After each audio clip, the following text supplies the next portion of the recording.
Welcome to our channel. Today we how to enable Kapwing to resize videos for LinkedIn feed, beginner guide step. Open your web browser and go to the Kapwing website.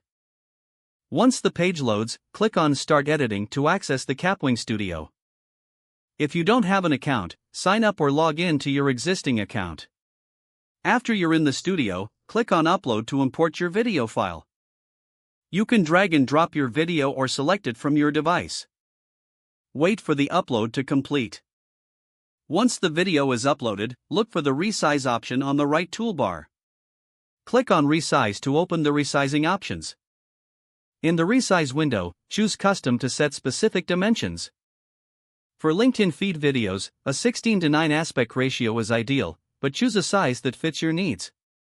Enter the width and height values in the provided fields. You can also select predefined aspect ratios if preferred.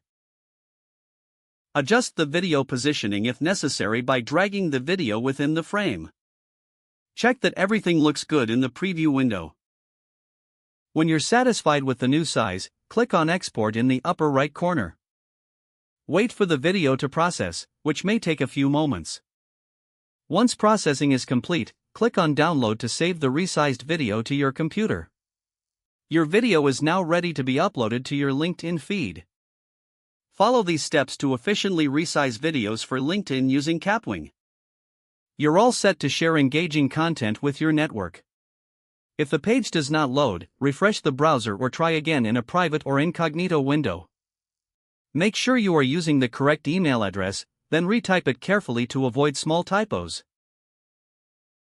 If your password is not accepted, use the reset option and create a new strong password you can remember.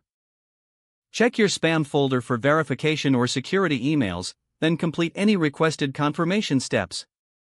Enable two-factor authentication if available to improve account security and reduce unauthorized access risk.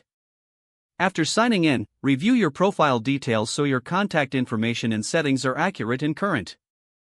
If you see an error message, note it down and try again after restarting your device and internet connection. Log out when you finish, especially on shared devices, to keep your account and payment information secure. Don't forget to like this video and subscribe to our channel for more step-by-step tech guides.